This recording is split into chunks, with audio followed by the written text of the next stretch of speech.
Assalamualaikum warahmatullahi wabarakatuh. Perkenalkan, nama saya Ston Tegar Suseno, NIM 23011119140. Di sini saya ingin praktikum tentang siklus hormon ternak rumensia jantan dan betina.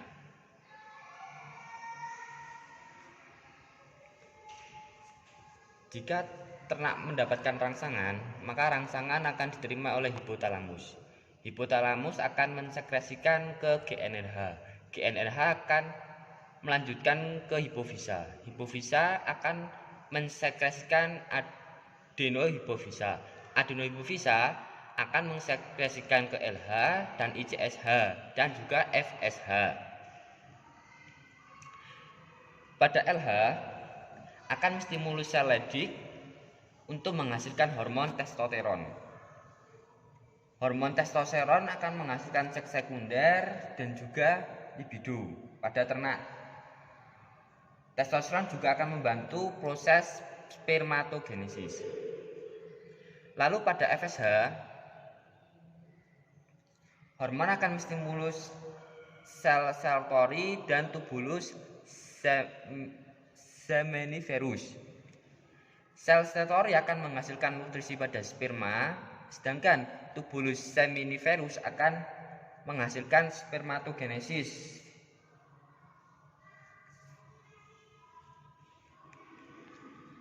Terus, untuk hormon reproduksi ruminansia betina, jika ternak betina mendapatkan rangsangan, maka rangsangan akan diterima oleh hipotalamus.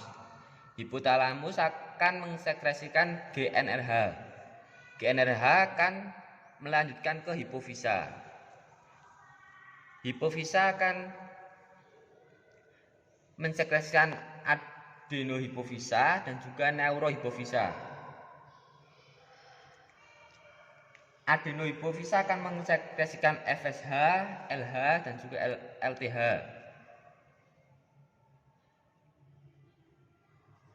FSH akan merangsang pertumbuhan folikel-folikel terdiri dari folikel primer, folikel tersier dan folikel sekunder. Dalam folikel akan memproduksi estrogen dan ternak akan birahi. Apabila ternak birahi dan dikawinkan, maka LH akan menekan ovarium dan estrogen sehingga akan terjadi ovulasi sehingga ternak akan bunting. Setelah ternak bunting, folikel yang tinggal dalam ovum akan membentuk corpus luteum.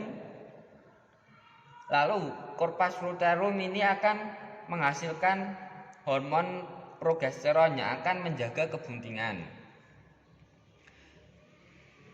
Tetapi jika ternak tidak bunting, maka corpus luteum ini akan terjadi lisis yang diakibatkan karena adanya hormon testosteron prostaglandin yang dihasilkan oleh dinding endometrium.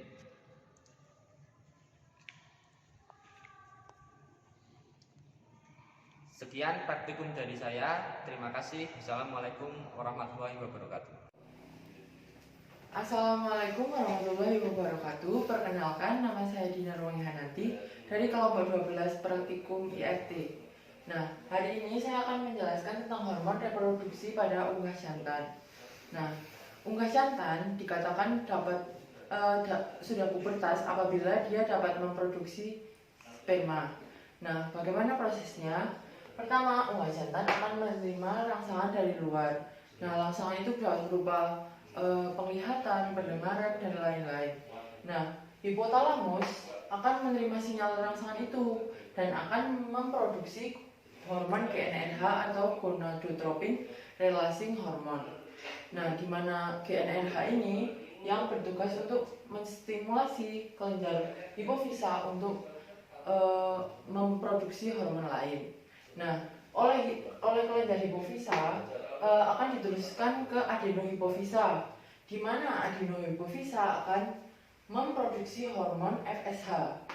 Nah, hormon FSH inilah yang akan menstimulasi tubulus seminiferus untuk memproduksi sperma atau di dalam tubulus seminiferus terjadi spermatogenesis.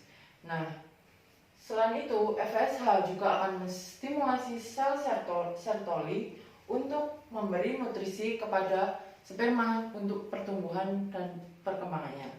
Nah, selain FSH, adenohipofisa juga memproduksi hormon LH, di mana hormon LH inilah yang akan menstimulasi sel Leydig untuk menghasilkan hormon testosteron.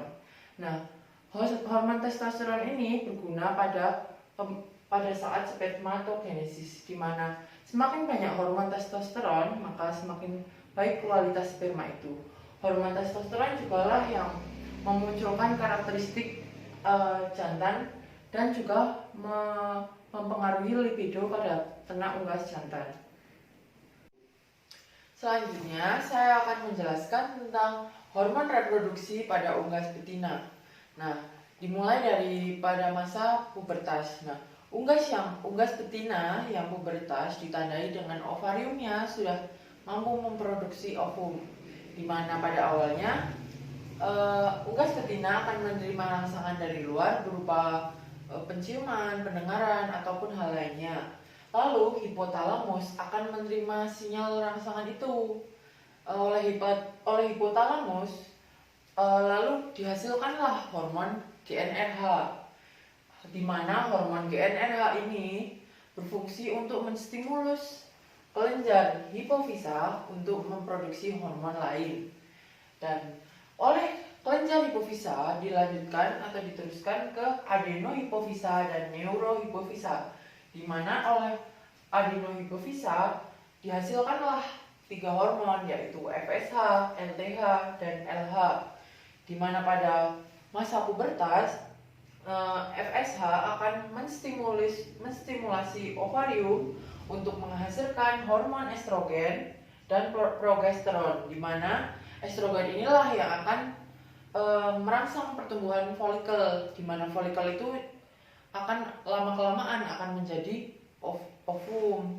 Dan tugas progesteron adalah untuk menjaga saluran telur agar berfungsi dengan normal dan baik, supaya saat terjadi ovulasi saluran reproduksi itu sudah siap. Nah, yang menyebabkan pelepasan ovum itu adalah hormon LH.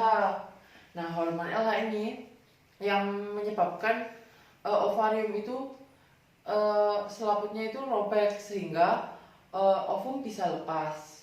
Nah, itu adalah masa pubertas dari unggas. Selanjutnya ada proses pembuatan telur, di mana setelah ovum diovulasikan, selanjutnya ovum akan ditangkap infundibulum dan menuju ke ovidak. Nah, di dalam ovidak itu ovum akan bertemu dengan sel gamet jantan atau sperma dan terjadilah fertilisasi. Setelah itu ovum akan menuju magnum, dan dalam magnum itu kuning telur akan dibungkus oleh putih telur dengan pengaruh oleh hormon androgen. Nah, setelah itu setelah dibungkus oleh putih telur, dibungkus lagi oleh kulit telur. Nah, kulit telur ini dipengaruhi oleh hormon estrogen. Nah, setelah itu telur akan menuju ke vagina. Ya, fase terakhir yaitu fase partus, di mana telur yang sudah jadi akan disimpan sementara di vagina. Dan ketika siap dikeluarkan, ada hormon oksitosin yang diproduksi oleh neurohipofisa yang akan membantu kontraksi untuk pengeluaran telur. Nah, setelah telur dikeluarkan, muncullah hormon LTH yang diproduksi oleh adenohipofisa.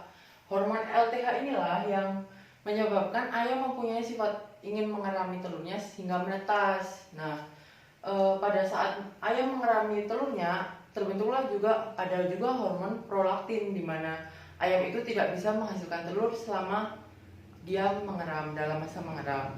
Nah, itulah fase-fase dalam